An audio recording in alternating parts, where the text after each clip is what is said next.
दरबार की सुबह हमेशा किसी महफिल की पिचकारी की तरह रंग बिरंगी रहती। शाही झंडों की फड़फड़ाहट, तुरही की टनटनाहट और दरबारी हाथियों के कदमों की मिट्टी घुली गूंज।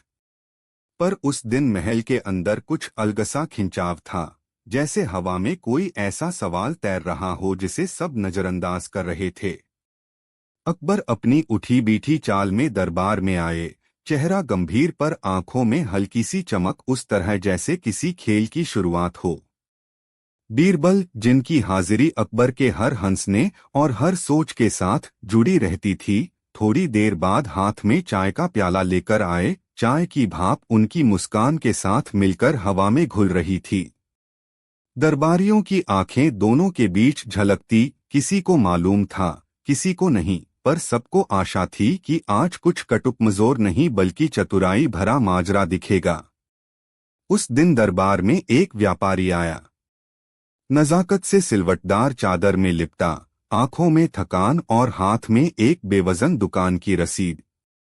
उसने बड़े विनम्र स्वर में सुनाया कि उसने एक अमीर जमींदार को महंगा सूती कपड़ा बेचा था। जमींदार ने पहले कपड़ा तो ले लिया, पर फिर पगार देने से इनकार कर दिया। जमींदार की वजह थी, कपड़ा उसकी उम्मीद के हिसाब का न था। व्यापारी ने सच्चाई बताई, जमींदार ने गुस्सीली बातें की और मामला अकबर के सामने पहुंचा। अकबर ने कहा, कानून कहता है कि जो चीज मिली है उसका मूल्य देना जरूरी है, पर सत्य भी अनिवार्य है। दरबार के मानकों के अनुसार यह मामूली विवाद था, मगर अचानक विवाद में घोटाले की गंठड़ी दिखने लगी। किसी ने फुसफुसाकर कहा कि जमींदार का एक आदमी बाजार में कपड़े के समान कपड़े बेचते हुए देखा गया था। किसी ने कहा कि व्यापारी ने कपड़ा थोड़ा घिसा पीसा कर दिया था ताकि उसकी गुणवत्ता कम लगे। दरबार की हवा में हर तरफ शक की गंध फैल गई। अकबर ने बाजू की ओर देखा। बीरबल अभी भी चाय पी रहे थे, पर उनकी आंखों में एक अलग तरह की चमक थी। बीरबल ने धीमे स्वर में कहा, साहब, इस मामले में केवल दो ही बातें तय करनी हैं। क्या कपड़ा वही था जो बेचा गया, और यदि वही था तो क्या मूल्य देना चाहिए? अकबर ने नम्रता से उत्तर दिया, ठीक कहा बीरबल। पर तभी दरबार में एक नया शोर उठा। सामने से एक और व्यक्ति आया। वह जमींदार का कुलीन सिपहसालार था, एक बलिष्ठ आदमी जिसके कंधों पर हमेशा प्रतीक्षा के रूप में ताकत का शिकन दिखता था। उसने अपना रंग तनकर दरबार में दिखाया और बोला, महाराज, इस व्यापारी ने झूठ बोला है। उसने जानबूझकर गरीबों का शोषण किया है। उसे दंडित कीजिए। अकबर का चेहरा सख्त हुआ। न्याय के नाम पर अकबर हमेशा सख्त होते, पर वह दया भी करते। उसने झट से ही आदेश दिया कि दोनों पक्ष अदालत के सामने उत्पन्न करें। कपड़े की वस्तु, खरीद फरोख्त की रसीद और जो भी सबूत हैं, सब लाए जाएं। व्यापारी ने कपड़े का एक छोटा सा टुकड़ा दिखाया। जमींदार ने इनकार कर दिया। ऐसे में अकबर ने कहा, ठीक है, सबूतों से सत्य खोजेंगे। और अदालत ने सबको सुनने की तैयारी कर ली। पर बीरबल ने अचानक कहा, साहब, मैं एक छोटी सी परीक्षा दूंगा। न्याय का तरीका भी कभी कभी चालाकी से साफ हो जाता है। अकबर ने मुस्कुराकर पूछा, कौन सी परीक्षा? बीरबल ने कहा, सिर्फ 5 मिनट। और दरबारियों की निगाहें आकर्षित हो गईं। बीरबल ने आदेश दिया कि व्यापारी अपना कपड़ा लाए, जमींदार भी उतना ही। दोनों वस्तुओं को अलग अलग कक्षों में रखा गया ताकि किसी द्वारा छेड़छाड़ न हो सके। बीरबल ने दरबार में उपस्थित सभी से कहा कि वे अपनी आंखें बंद रखें और केवल अपनी सूंघने की शक्ति पर भरोसा रखें। दरबारियों ने आश्चर्यचकित होकर देखा, आखिर एक शाही दरबार में सभी लोग आंखें बंद कर क्या करेंगे? पर बीरबल का कहना था कि कपड़े का सच उसकी गंध और बनावट में छुपा है, और वह सत्य हर तरह से बाहर निकलकर दिखेगा। अकबर ने रुचि से कहा, चलो देखते हैं, बीरबल का तर्क क्या है। हर किसी ने अपनी आंखें बंद कर लीं। बीरबल ने हाथ में एक एक कपड़ा उठाकर अपनी अंगुलियों पर धीरे धीरे चलाया और फिर दोनों के पास पास जाकर गंध सूंघी। कपड़ों की बनावट, सूती धागे की कसावट, धुलाई की गंध, हर चीज ने बीरबल को कुछ बतलाया। कुछ देर बाद बीरबल ने कहा, एक कपड़ा बाजार का आम सूती कपड़ा लगता है, साफ, नर्म और हल्का। दूसरा कपड़ा रंग में थोड़ा फीका पर अधिक भारी है, शायद 2 बार धोया गया या उस पर किसी तरह के दानापुरा पदार्थ लगा है, जिससे यह भारी दिख रहा है। अकबर ने पूछा, तो तुम क्या सिद्ध करते हो? बीरबल ने कहा, साहब, मैं कह रहा हूँ कि दुकानदार ने कपड़े पर कोई भारी सामग्री लगाकर उसे महंगा बता दिया। जमींदार के सिपहसालार ने गरज कर कहा, यह तो धोखाधड़ी है। पर तभी बीरबल ने आगे कहा, पर यह प्रामाणिकता की बात नहीं कर रहा, यह केवल गंध और बनावट की बात है। वास्तविक परीक्षण परखने के लिए हमें कपड़े का वार्षिक परीक्षण करना होगा, परंतु मेरा एक और तरीका है। दरबार में एक हल्की सी हलचल हुई। बीरबल ने अपनी टोपी संभाली और चुपचाप कहा, यहाँ दरबार के पास के कढ़ाई में कुछ घरेलू नाई हैं, वे कपड़ों का रंग और बनावट बदलने में माहिर हैं। मैं कहता हूँ कि हम कपड़े को रंग बिरंग के पट्टे में बांट दें और उसे पानी में डालकर देखें, जो भी कपड़ा पानी बदल कर दे, उसमें मिलावट की आशंका होती है। अकबर ने सहज स्वीकृति दी। ऐसा तरीका साधारण लेकिन प्रभावशाली था। पर तभी जमींदार के पक्ष में बैठे कुछ दरबारी खड़े हो गए। वे यह सब सार्वजनिक रूप से नहीं देखना चाहते थे। बीरबल ने एक ऐसी तेज चाल चला जो किसी शतरंज की चाल की तरह थी। उसने कहा, मैं एक शर्त रखता हूँ, जो जमींदार के पास है और जो व्यापारी के पास, दोनों को अगर मैंने ठीक तरीके से समान साबित कर दिया तो व्यापारी को ठग कहा जाना चाहिए, और अगर व्यापारी सही निकला तो जमींदार को दंडित किया जाएगा। अकबर ने मुस्कुराकर कहा, ठीक है, न्याय की कसौटी पर सबको खरा उतरना चाहिए। और मामला मुमकिन हुआ कि वह मुकदमा जो छोटा था अब बड़ा उभर आया। जमींदार के प्रभाव और व्यापारी की ईमानदारी के बीच पूरा दरबार खड़ा था। पर बीरबल का दिमाग किसी भी समय साधारण चाल ही नहीं अपनाता, वह उल्टा सीधा, रचनात्मक और खेलसा होता। उसने कहा, सबसे अच्छा प्रमाण वही है जो आसानी से छुप न सके। वह हाथ से इशारा करके एक नौजवान को बुलवाया। वह नौजवान दरबार में नई भर्ती हुआ था, आंखों में आशा और चेहरे पर मासूमियत। बीरबल ने उसे कहा कि वह दोनों कपड़ों के जरिए एक प्रयोग करे। पहला कपड़ा उसे पहनना है और बाजार में टहलकर आना है, दूसरा कपड़ा उसे भी पहनना है और फिर से बाजार में ले जाना है। अकबर ने हैरानी से पूछा, क्यों? बीरबल ने मुस्कुराकर कहा, क्योंकि जो कपड़ा वास्तविक होगा उसे पहनने पे एक तरह की सहजता और आत्मविश्वास देगा। सच्चाई अपने आप निकलेगी। दरबार में कुछ लोग तमतमा उठे, पर अकबर ने कहा, ठीक है, दिखाओ, और नौजवान को कपड़े पहनाकर भेज दिया गया। लोग बात बात पर फुसफुसाए, यह भी कोई न्याय का तरीका है क्या? पर बीरबल का तरीका किसी को भी नजरअंदाज नहीं करने देता था। नौजवान पहले कपड़ा पहने बाजार में गया। कुछ देर बाद वह लौटा तो चेहरा थोड़ा तन सा दिखा। फिर दूसरे कपड़े में गया। इस बार लौटकर उसकी चाल में कुछ बदला हुआ था। वह अधिक सहज था, उसकी पीठ सीधी थी और आंखों में आत्मविश्वास झलक रहा था। बीरबल ने कहा, देखा आपने, पहले कपड़े ने उसे बोझिल बना दिया, दूसरा कपड़ा उसे हल्का और सुगम कर गया। अब जमींदार नाखुश हुआ और कहा, यह तर्क मजाक है। पर तभी बीरबल ने हाथ उठाकर कहा, मजाक? न्याय का तरीका भी कभी कभी मजाक में ही छुपा होता है। अकबर ने गंभीरता से कहा, ठीक है, पर यह पर्याप्त प्रमाण नहीं है। विवाद अब गर्म हो रहा था। जमींदार के सिपहसालार ने जोर देकर कहा कि न्याय अचूक होना चाहिए। भीड़ की अफवाहों ने नया रूप ले लिया। किसी ने कहा कि व्यापारी ने कपड़े पर रस्का लगवाया, किसी ने कहा कि कपड़ा बाजार से चोरी किया गया। अकबर का चेहरा सोचा सोचा हुआ दिखा। ऐसी स्थिति में बीरबल ने अचानक मजाकिया लहजे में कहा, महाराज, सबूतों से पहले इंसान के दिल की बात सुनी जानी चाहिए। अकबर ने पूछा, कैसी बात? बीरबल ने धीरे से कहा, यह जमींदार कौन है? क्या वह अपने लोगों का भला नहीं चाहता? अगर उसने कपड़ा खरीदा और उसका उपयोग किया तो उसे क्यों इनकार करना चाहिए?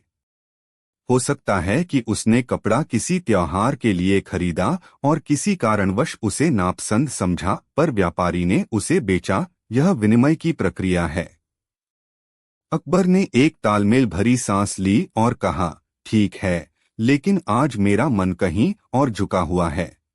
और तभी बीरबल ने एक योजना बनाई जो न्याय और चतुराई का अद्भुत मेल थी। वह जानता था कि जमींदार का प्रभाव दरबार में तब तक रहेगा जब तक किसी बात से उसे बेनकाब नहीं किया जाता।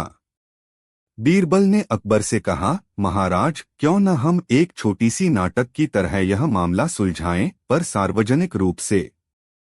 हम ऐसा करें कि दोनों पक्षों को यह भरोसा मिले कि न्याय होने जा रहा है और कहीं छुपे हुए असर को बाहर निकाला जाए। अकबर ने उत्सुकता से पूछा, तुम्हारे दिमाग में क्या है? बीरबल ने उत्तर दिया, महाराज, बस इतना कि जो सच है वह अपना रंग छोड़ देगा। उस रात अकबर ने दरबार में एक बड़ा निर्णय लिया। यह निर्णय थोड़ा अजीब था, पर उसमें न्याय की छाया थी।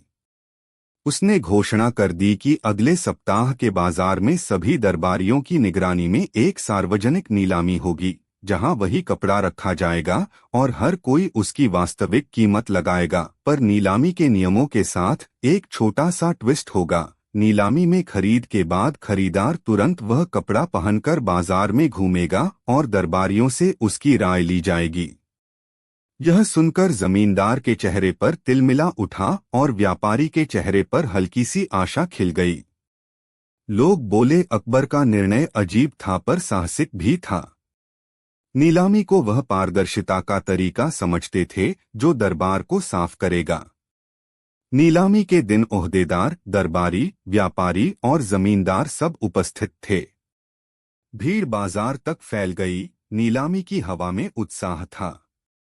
बीरबल ने पूरा प्रबंध किया। कपड़े को एक मंच पर रखा गया और वह स्वयं नीलामी चलाने लगे। नीलामी जैसे जैसे आगे बढ़ी, कीमतें बढ़ती गईं और अचानक एक बड़ा मोड़ आया। जमींदार ने गुस्से में बोला कि वह इसे खरीदना चाहता है। सबने आश्चर्य से देखा, क्या जमींदार वास्तव में वो कपड़ा खरीदेगा जिसे उसने पहले इनकार किया था? उसने भारी कीमत दे दी और कपड़ा लेकर बाजार में बनाबना कर निकला। पर तभी बीरबल ने दरबारियों से कहा कि वे ध्यान दें, कपड़ा पहनने के बाद जमींदार का स्वभाव बदलना चाहिए था, पर उसकी चाल में कोई सहजता नहीं आई। कुछ ही मिनटों में लोग फुसफुसाने लगे। कपड़ा जमींदार को भारी लग रहा था, उसकी ठसक कम हो गई। तब बीरबल ने मुस्कुराकर कहा, महाराज, यह वही संकेत है जो मैंने पहले महसूस किया था। पूरा दरबार चिल्लाया, क्या यह प्रमाण है? जमींदार का चेहरा गर्म हो रहा था। उसे अपनी जीत पर शक उठता दिखा। तभी बीरबल ने अंतिम चाल खेली। वह सौदे की कागजी रसीदों को फिर से खोलकर देखने को कहा। रसीदों की जांच करते वक्त वहां एक छोटा सा चिन्ह मिला, एक विशेष प्रकार का धब्बा जो उस व्यापारी के परिवार की मार्क था, पर वह मार्क कपड़े पर कहीं कहीं फिका पड़ा था। बीरबल ने ध्यान से देखा और कहा, यह निशान उसी व्यापारी के पास पुराने दिनों से आता है, यह उसके धागों का चिन्ह है। पर जमींदार ने चिल्लाकर कहा, मैंने यह कपड़ा बाजार से सीधा खरीदा था। पर तभी एक बूढ़ा धागे का व्यापारी सामने आया। वह रिटायर्ड, पर उसकी आंखें स्पष्ट थीं। उसने कहा, यह कपड़ा वही है जो मैंने कभी किसी और को बेचा था। यहाँ भी यही धब्बा है। और अब मामला और उलझा, किसने किसका कपड़ा कब खरीदा? भीड़ में उठी कपनी ने नए सवाल खड़े कर दिए। अकबर की आंखों में अब गंभीर। इधर बीरबल की सूझबूझ ने फिर नया मोड़ ले लिया। उसने कहा, महाराज, शायद यह दौलत का खेल है। किसी ने कपड़ा बदलवाया है, किसी ने कपड़ा घिसाकर महंगा दिखाया है, और कोई इस तरह की भूल कर रहा है जिसे जनता नहीं समझेगी। अब जमींदार के चेहरे पर शर्म की परत साफ दिखने लगी। भावनाएं उबल रही थीं, साहस, लज्जा और कुछ कड़वाहट। पर बीरबल ने अभी खत्म नहीं किया। उसने कहा, अब मैं एक सादा सवाल पूछता हूँ, किसने उस कपड़े को सबसे ज्यादा इस्तेमाल किया? अकबर ने उत्सुकता से पूछा। किस तरह पता चलेगा? बीरबल ने उत्तर दिया, कपड़ा जिस पर अधिक पसीने के निशान, मरम्मत के निशान और छोटी मोटी धब्बियां हों, वही असली उपयोग वाला कपड़ा माना जाएगा। निष्पक्ष होकर जांच की गई और सचमुच व्यापारी का कपड़ा उन निशानों से भरा था। छोटे छोटे छेद, मरम्मत के धागे, औलाक की मिट्टी से रंगा किनारा, पर जमींदार के कपड़े में अधिक चमक और हवा थी। भीड़ ने अंततः यह मान लिया कि व्यापारी ने वही कपड़ा बेचा जो उसने दिखाया था। जमींदार शर्म से बुरा झुंझला गया और उसने अपना दायित्व स्वीकार कर लिया, पर बात यहीं नहीं रुकी। बीरबल ने अचानक कहा, महाराज, अन्याय केवल कपड़े का ही मुद्दा नहीं, यह बाजार की तरह है जहां शक्तिशाली अपना रंग दूसरों पर थोप देते हैं। अकबर की आंखों में एक तेज रोशनी छिड़क गई। वह समझ गए कि बीरबल का इशारा केवल इस मामले तक सीमित नहीं था, यह सामाजिक असंतुलन पर निशाना था। अखबार की खबरों जैसा यह मामला अब महल में एक मिसाल बन गया। बीरबल ने अकबर को इसलिए मात दी कि उसने दरबार का परिवर्तन ही बदल दिया। उसने केवल जमींदार को नहीं हराया, बल्कि सत्ता के लोगों के छद्माभिमान को सार्वजनिक तौर पर उजागर कर दिया। पर जीत की असल रोचकता तब आई जब बीरबल ने अगला कदम उठाया। उसने दोनों पक्षों को साथ लाकर कहा कि वही कपड़ा गरीबों को बांट दिया जाए जो जरूरतमंद हैं। व्यापारी को एक ठोकर नहीं दी जाए, बल्कि उसे मान सम्मान के साथ उसका हक दिया जाए, और जमींदार को एक सार्वजनिक रूप से माफी मांगनी होगी। अकबर ने यह प्रस्ताव सुनकर ताज्जुब जताया, पर साथ ही प्रसन्न भी हुआ, क्योंकि यह न्याय केवल दंड नहीं बल्कि समाज सुधार का भी माध्यम था। जमींदार ने झुंझलाकर अपनी गलती स्वीकार की और दरबार ने उसे माफ कर दिया, पर उसकी प्रतिष्ठा में वह छेद हमेशा के लिए रह गया। कई दिनों बाद जब सब शांत हुआ, अकबर बीरबल के पास अकेले गए। दरबारी कम थे। महल की दीवारों पर शाम की सुनहरी छटाएं पड़ रही थीं।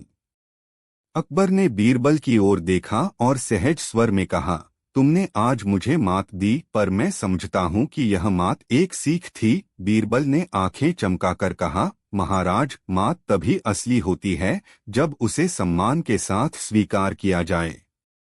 आप में वह महानता है। अकबर ने धीमे से कहा, मुझे अच्छा लगा कि तुमने केवल जमींदार को नहीं बल्कि पूरे समाज को एक आईना दिखाया। बीरबल ठहाका मारकर हंसे। उसकी हंसी में कोई ताना नहीं था, सिर्फ मित्रता और चालाकी का पुट था। बाद में यह कहानी दरबार में और शहरबंधन में फैल गई। लोग बीरबल की बुद्धिमत्ता की तारीफ करते, पर साथ ही अकबर की भी, जिसने निष्पक्षता बरती। पर असल में बीरबल ने जो मात दी वह केवल व्यक्तिगत नहीं थी। उसने सत्ता की एक आदत को चुनौती दी कि जो बड़े हैं वे हमेशा सही हैं। बीरबल ने थम कर कहा कि सत्य की जीत तभी होती है जब उसे सभी के लिए न्याय के रूप में पेश किया जाए। अकबर ने उस दिन एक नई सीख ली। न्याय को तीखा करने के लिए कभी कभी खेल और कला दोनों जरूरी होते हैं। और बीरबल ने यह भी समझा कि सच्ची चतुराई की जड़ दया और समझदारी में होती है, न कि केवल किसी को चतुराई से हराने में। कहानी का असर गहरा था। बाजारों में और महलों में लोग अब ज्यादा चौकस हुए। छोटे व्यापारियों को अधिकार मिला और जमींदारों को एहसास हुआ कि उनको जनता का सम्मान भी चाहिए। अकबर ने बाद में सार्वजनिक नीतियों में सुधार किए, न्याय को और पारदर्शी बनाया गया और अनुचित लेन देन पर त्वरित जांच की नीति लागू की गई। बीरबल की ख्याति और भी बढ़ गई, पर उन्होंने कभी घमंड नहीं किया। उनकी विनम्रता और चतुराई का मेल लोगों के लिए प्रेरणा बन गया। दरबार की सुबह अब पहले जैसी ही थी, पर उसमें उस दिन की एक मना हुआ सीख छुपी रहती। सत्य की आवाज को कभी दबाया नहीं जा सकता। इसी तरह बीरबल ने अकबर को उनकी ही अदालत में मात दी, साधारण तरीके से नहीं बल्कि न्याय की एक नई राह दिखाकर। और उस मात में घमंड नहीं बल्कि सबक था, नफरत नहीं बल्कि सुधार का बीज था। लोग आज भी उस दिन की चर्चा करते हैं, कैसे एक छोटा सा कपड़ा, एक साधारण नीलामी और एक चतुर बुद्धि ने सत्ता के महल को झकझोर कर रख दिया। बीरबल के उस कदम ने साबित किया कि सच्ची जीत वही है जो समाज के लिए फायदा लाए, और असल जीत की पहचान तब होती है जब हार का अर्थ बदलकर सुधार बन जाए। अकबर और बीरबल का वो किस्सा जो आज तक किसी ने नहीं सुना। दरबार की दहलीज पर एक अजीब सा सन्नाटा था, वह सन्नाटा जो आवाजों से पहले ही किसी बात का इशारा दे देता है। सुबह की धूप महल के संगमरमर पर ऐसे फैल रही थी जैसे किसी ने उसे सिल्वर पन्नी की तरह फैला दिया हो, पर उस दिन हवा कुछ अलग चल रही थी, किसी पुराने राज की तरह जो अभी खुलना बाकी था। अकबर अपने सिंहासन पर बैठे थे, पर उनकी आंखें किसी और तारे की तरफ झांक रही थीं। बीरबल की हाजिरी तो हर रोज की तरह थी, पर आज उनकी मुस्कान में कुछ और था, कुछ ऐसा जो सिर्फ वे और उनकी परछाई जानते थे। दरबारियों की फुसफुसाहटें धीमी धीमी उठ रही थीं। किसी ने कहा, शायद आज कोई नई दुविधा है। किसी ने कहा, बीहड़ का कोई दुर्लभ मामला। पर सच यह था कि आज जो आने वाला था वह किसी भी पुराने किस्से से बिल्कुल अलग था, और सच में यह किस्सा आज तक किसी ने नहीं सुना था। किस्सा कुछ यूं शुरू हुआ कि महल के पीछे पुराने गुलमोहर के पेड़ के नीचे एक अनोखी महिला का आना हुआ। वह महिला न तो बहुत जवान थी न बहुत बूढ़ी, उसकी आंखों में एक ऐसी तीक्ष्ण चमक थी जैसे किसी ने वहां वर्षों का खजाना छिपा रखा हो। उसके साथ एक छोटा सा बैग था, और बैग में कुछ ऐसा था जिसे देखकर वह खुद भी कभी कभार हंस लेती थी। उसकी चाल में एक गरिमा थी, और उसके शब्दों में एक ताजगी, जैसे वह किसी पुर्जे को जकड़कर नहीं रखती बल्कि उसे मुक्त कर देना चाहती हो। उसने दरबार में प्रवेश करते ही झुककर प्रणाम किया और कहा, महाराज, मैं आपके दरबार में एक अजीब कहानी लेकर आई हूँ, वह कहानी जो आज तक किसी ने नहीं सुनी। अकबर ने अपनी भूखी जिज्ञासा पर काबू नहीं रखा। किस तरह की कहानी? उन्होंने पूछा। बीरबल ने अपनी प्याली का ध्यान रखते हुए मुस्कुराया, पर उनकी मुस्कान में वह जानदार चमक थी जो बताती थी कि सामने वाली बात साधारण नहीं। महिला ने कहा, यह कहानी किसी राज कहानी की तरह नहीं है, न ही इसमें कोई साधारण नायक है। यह कहानी है एक ऐसे आईने की जो सिर्फ सच नहीं दिखाता, वह उन राजों को भी दिखाता है जिन्हें लोग भूल गए होते हैं। सब दरबार के लोग चौंक पड़े। आईना? राजों को दिखाने आईना आईना? बीरबल की आंखों में एक रोशनी और चमकी, जैसे किसी ने उनके दिमाग की खिड़की खोल दी हो। महिला ने आगे कहा, मैंने वह आईना एक पुरानी हवेली में पाया। वह हवेली यहाँ से दूर नहीं है, पर लोग उसको देखकर भी यूं ही गुजर जाते हैं। आईना साधारण नहीं, उस पर जो भी देखता है उसे केवल अपना वजूद नहीं दिखता, बल्कि उसके अंदर छुपा एक और चेहरा उभर आता है। वह चेहरा उस इंसान की सबसे गहरी इच्छा का होता है।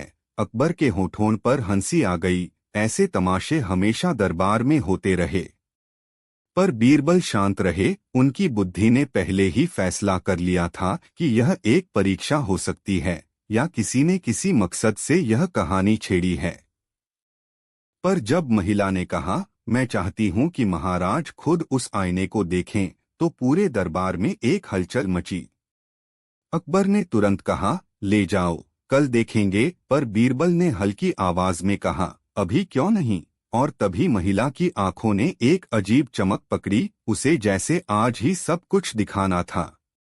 अकबर की जिज्ञासा और बीरबल की सूझबूझ ने मिलकर अगले ही पल आदेश दे दिया कि आईना महल में लाया जाए। आईना सचमुच अनोखा था। वह चौकोर था, पर उसकी सीमा में एक तरह की हल्की धुंधलाहट थी, और जो भी उसकी तरफ देखता उसकी छवि में कुछ ऐसा बदल जाता जैसे कोई पर्दा हट रहा हो। आईना दरबार के बीच रखा गया, और महल की खिड़कियों से छन कर आने वाली रोशनी उसमें अलग अलग रंगों में बिखरने लगी। बीरबल ने कहा, महाराज, पहले यह बताइए कि हम किस प्रकार का परीक्षण करेंगे? महिला ने उत्तर दिया, जो भी देखेगा उसे अपने भीतर की एक इच्छा का प्रतिबिंब दिखेगा, पर यह प्रतिबिंब सच्चाई के साथ मिला जुला होगा। यदि इंसान साफ है तो आईना उसे एक ही चेहरा दिखाएगा, पर यदि दिल में कोई दाग है तो वह चेहरा और गहरा हो जाएगा। दरबारियों के बीच हल्की सी हलचल हुई। कुछ ने कहा यह धोखाधड़ी है, कुछ ने कहा कि यह किसी जादूगर का उपहार है, पर अकबर ने कहा यदि यह सच है तो हम ऐसे कई राज जान पाएंगे जिनकी तहें अब तक खुली नहीं। बीरबल ने मुस्कुराकर कहा, अच्छा हुआ महाराज कि आप पर संदेह नहीं करते, पर आईना सत्य की तरह भी शुद्ध परीक्षण मांगता है। महिला ने कहा, पहले मैं और आप देखेंगे महाराज, और ऐसा करते हुए उसने सेनापति और कुछ चुने हुए दरबारियों को बाहर रखा। यह परीक्षण परम निजी था। बीरबल ने अकबर की तरफ देखा। उनकी आंखों में दया और जिज्ञासा दोनों थी। अकबर ने धीरे धीरे आईने के सामने खड़े होकर उसमें देखा, और जो उसने देखा वह दरबार की हर कहानी से अलग था। आईने में अकबर का प्रतिबिंब था, पर उसके साथ साथ एक दूसरा धीमा सा चेहरा भी उभर आया। वह चेहरा किसी पुरानी आवाज का था, किसी खोई हुई आवाज का, जिसे सुनने से पहले कोई ठंड सी उतर आई। अकबर ने अपनी सांस रोक ली। उस चेहरे की आंखों में एक थकान थी जो सत्ता से बढ़कर किसी अकेलेपन की बिना बताती थी। वह चेहरा कुछ कहने जैसा था, पर आवाज थी नहीं।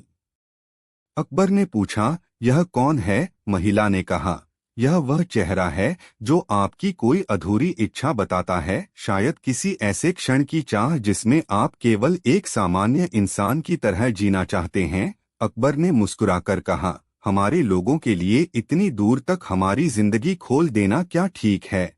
पर उसकी आंखों में कुछ गर्माहट थी। किसी को मालूम नहीं कि अकबर ने कब आखिरी बार बिना दरबार के माथे की चिंता के सोया था। फिर बीरबल खड़े हुए। वह सच में किसी प्रयोग के लिए तत्पर थे। उन्होंने कहा, चलिए मैं भी देखता हूँ। सबने सांस रोके रखी। बीरबल ने आईने में देखा और हर किसी का चेहरा अचानक कठोर हो गया। बीरबल के प्रतिबिंब के साथ भी एक दूसरा चेहरा उभर आया था, पर वह चेहरा किसी मजाक, किसी ठहाके या किसी चतुराई जैसा नहीं था। वह चेहरा इतना गंभीर और शांत था कि दरबार की दीवारों पर लगे पुराने चित्र भी ठिठक गए। उस चेहरा की आंखों में एक गहरा प्रश्न था, जैसे किसी ने बीरबल से पूछा हो कि क्या चतुराई ही सब कुछ है। बीरबल ने अपनी आंखें बंद कीं और धीरे धीरे मुस्कुराए। उनकी मुस्कान में कोई हल्की पीड़ा थी। उन्होंने कहा, यह चेहरा मेरा और मेरा नहीं, यह उस बीरबल का चेहरा है जो कभी प्रेम से, बिना किसी चाल के, किसी के साथ बैठकर चाय पीता था। दरबार में कुछ लोगों का चेहरा लाल हो गया और कुछ की आंखों में जिज्ञासा की लकीर गहरी। पर उस समय किसी ने सोचा भी नहीं था कि वही आईना दरअसल एक दरवाजा खोल देगा, एक दरवाजा जो अकबर और बीरबल दोनों को ऐसे सच से मिलवाएगा जिसे सुनना और स्वीकारना आसान नहीं था।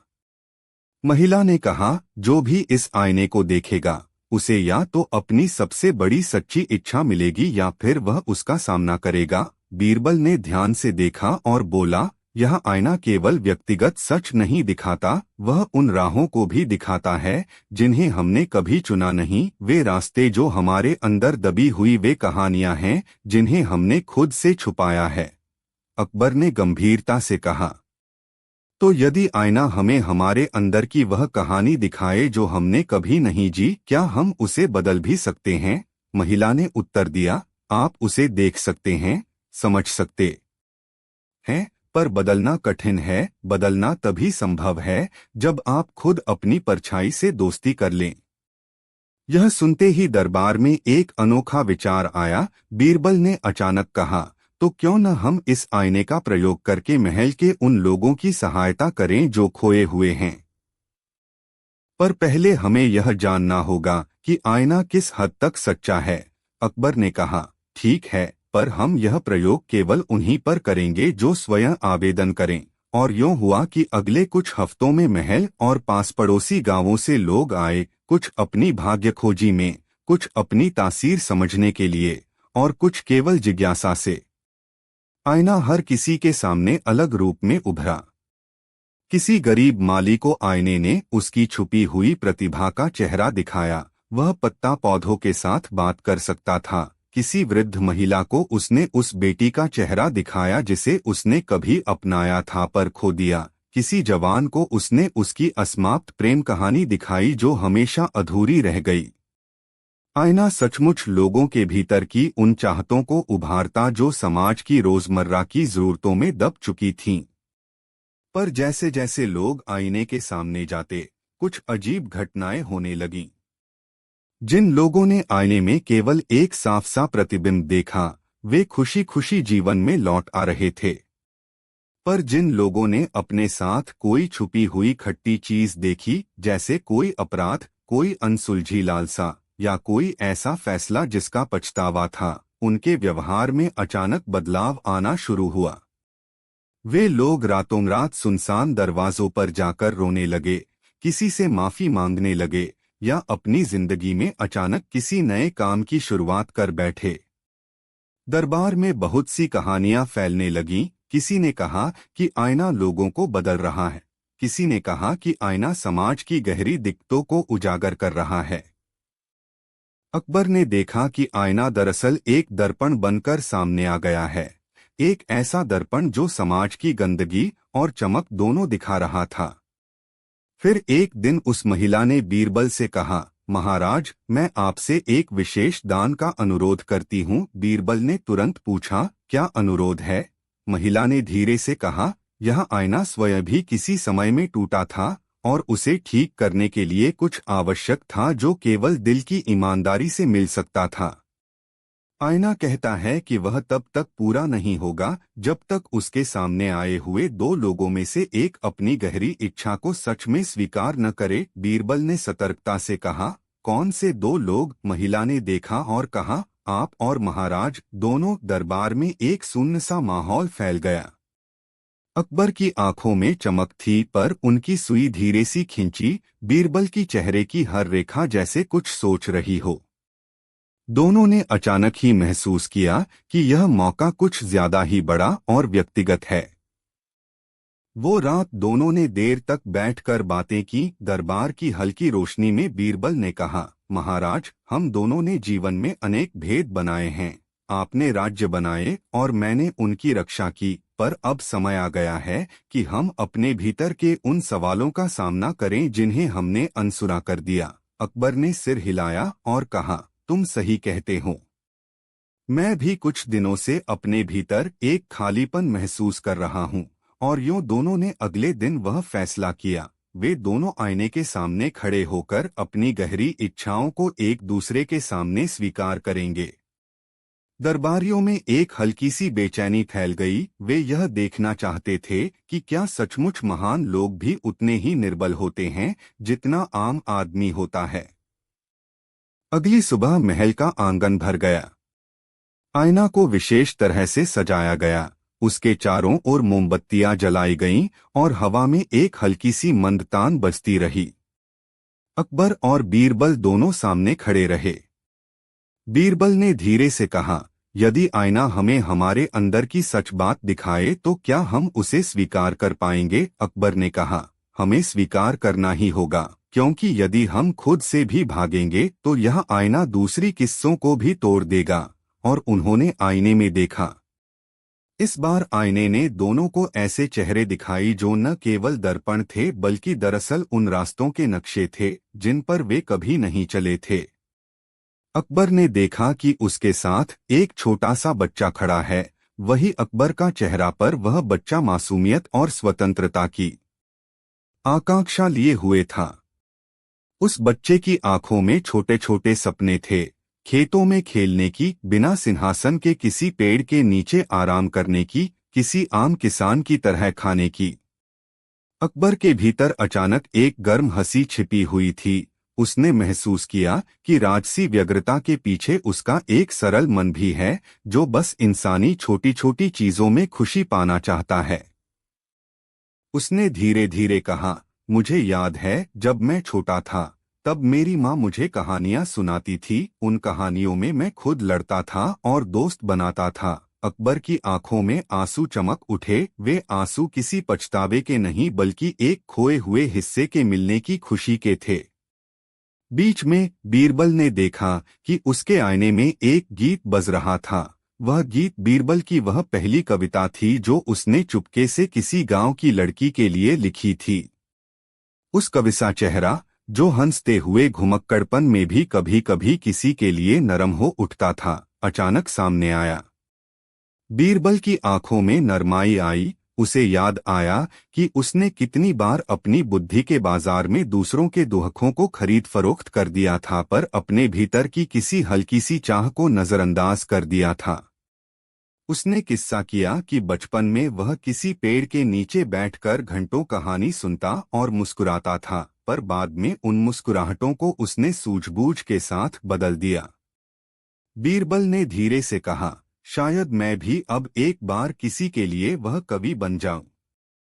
इसी क्षण आईना टूटकर चमक उठा, पर वह टूटना किसी विनाश का संकेत नहीं था। वह एक तरह का उजाला था, जैसे किसी ने कागज पर स्याही से लिखा हुआ शब्द पोंछकर उसे साफ कर दिया हो। आईने की रंगत बदल गई और उसके ऊपर एक नक्काशी उभर आई। उस नक्काशी में ऐसे चिन्ह थे जिन्हें कोई केवल तब देख सकता था जब उसने सच में अपनी इच्छा स्वीकार कर ली हो। महिला ने सिर झुकाकर कहा, अब आईना पूरे हो गया है। दरबार में ऐसी खामोशी छा गई जैसे बारिश से पहले आसमान में ठहराव आ जाता है। अकबर और बीरबल दोनों ने एक दूसरे की तरफ देखा। उनमें किसी तरह का स्वागत और एक नई समझ थी। दोनों ने हल्की सी हंसी में कहा, हमें अब वे रास्ते चुनने होंगे जो हमने आज देखा। और उन्हीं दिनों में हुआ अजीब सा। अकबर ने कुछ दिनों के लिए सिंहासन से दूर निकलकर गांवों में भ्रमण किया, बिना किसी शो के, सिर्फ लोगों से मिलने और उनकी कहानियां सुनने। उसने चुपके से खेतों में काम कर रहे लोगों के साथ बचपन की तरह ठहाके लगाए। वह किसी आम आदमी की तरह एक दिन खाना खाकर लौटता और उसकी आंखों में एक नई ताजगी दिखती। लोग यह देखकर चौंक गए कि उनका बादशाह भी उनके समान था, पर अकबर ने केवल यह सिखाने की कोशिश की कि समाज का राजा भी लोगों का हिस्सा है। बीरबल ने भी अपने भीतर के कवि को जगाया। उसने महल के पास एक छोटा सा मिलन स्थान खोला जहां शाम को लोग एकत्र होते और वह चाय पर कविताएं सुनाता। उसकी चतुराई वही रही, पर अब उसमें एक नरमाई और भी जोड़ दी गई। लोग आते और हंसते, रोते और अपने हाले सुनाते। समाज में धीरे धीरे बदलाव आया। लोग आईना देखने लगे, पर अब वे केवल अपनी कमजोरियों को छुपाने के लिए नहीं आते थे। वे आते कि अपनी खोई हुई इच्छाओं को फिर से जगाएं। बाजार में व्यापारी ठीक व्यवहार करने लगे, क्योंकि जनता ने जाना कि हर व्यक्ति के अंदर एक दर्पण है जो उसकी सच्चाई दिखा सकता है। यह किस्सा अब एक पुस्तिका बनकर शहर शहर फैल गया, पर हैरानी की बात यह थी कि किस्से के फैलने के साथ आईना कहीं गायब हो गया। कोई नहीं जान पाया कि वह आईना किस रात में हवा बनकर उड़ गया या किसी झोंके में समा गया। कुछ लोगों ने कहा कि आईना आकाश की ओर चला गया, जहां हर किसी की इच्छा अब तैरती रहेगी। कुछ ने कहा कि हुनर और सच्चाई को मिलाने वाला वह आईना अब सिर्फ यादों में बंध गया। पर अकबर और बीरबल ने दोनों मिलकर एक नया नियम बनाया कि जो भी कोई अंदर से सच में बदलना चाहे, उसे मौका दिया जाएगा। महल में अब एक छोटा सा कोना बना जहां लोग अपनी कहानियां सुना सकते थे और मिलकर समाधान ढूंढते।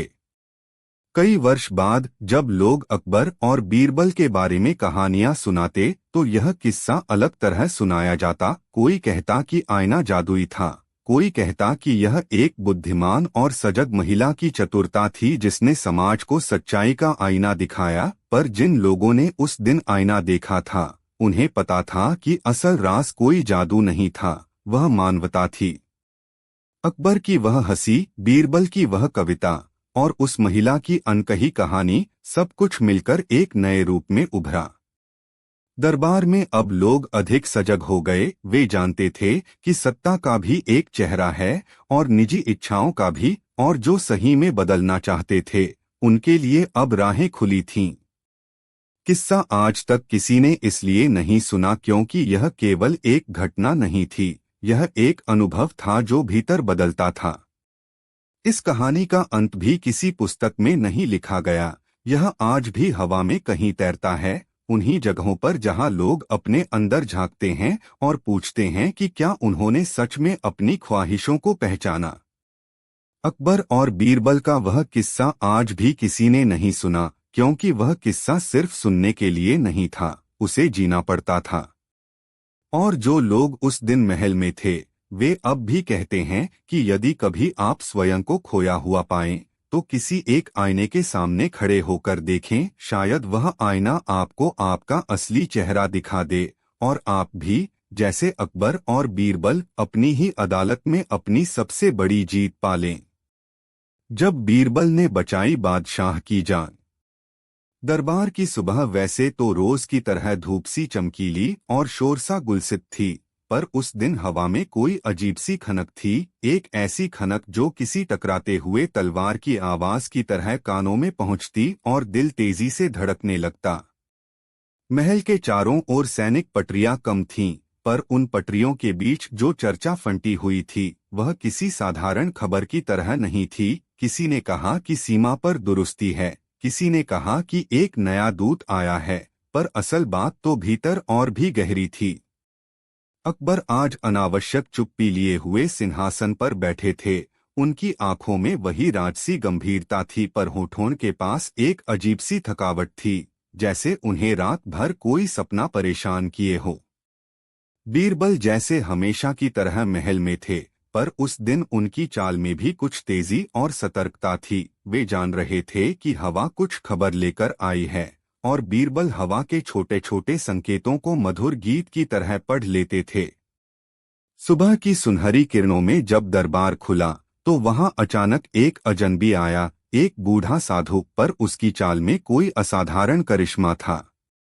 साधु के हाथ में एक छोटा सा बाटी था, और उसने नतमस्तक होकर अकबर से विनती की कि वह उसे महल में शरण दे दें। अकबर के दिल पर दया ने काम किया, और उन्होंने कहा कि साधु को भोजन और जल दे दिया जाए। पर बीरबल ने उस साधु की आंखों में देखते ही कुछ अजीब सा महसूस किया। वे आंखें इतनी साफ और ठंडी थीं कि उनमें किसी पुराने अनुभव की परतें ठहरी हुई थीं। बीरबल ने मन में कहा, किसी चीज की गंध आ रही है, कोई खतरा, पर अभी कहाँ छिपा है। पर बीरबल ने कुछ नहीं कहा, उन्होंने तो बस साधु के लिए एक छोटा सा स्थान की व्यवस्था कर दी और अपनी प्याली की चाय पीना जारी रखा। पर बीरबल का मन उस साधु पर जरा सा टंगा रहा, क्योंकि बीरबल वह इंसान था जो किसी बात को आदत तौर पर आंखों में पढ़ लेता था। दिन बदला और शाम ने अपना रंग बिखेरना शुरू किया। महल की कहानियां रोज की तरह चल रही थीं, मंत्री अपनी अपनी बात रख रहे थे, सरकारी निर्णय होते जा रहे थे, और बाजार में नए आयात की चर्चाएं उड़ रही थीं। पर उसी शाम अचानक महल के बाहर एक छोटी सी अफवाह फैली। किसी ने कहा कि एक साजिश चल रही है, किसी ने बुदबुदाया कि एक जासूस महल में मिला है। अकबर ने इस पर ध्यान नहीं दिया, पर बीरबल की सूंघने की शक्ति ने एक बार फिर कह दिया कि मामला साधारण नहीं। उन्होंने देखा कि कुछ नौकर ऐसे थे जो अक्सर काम में लापरवाह दिखते थे, पर आज उनकी चाल में असामान्य शक्ति थी।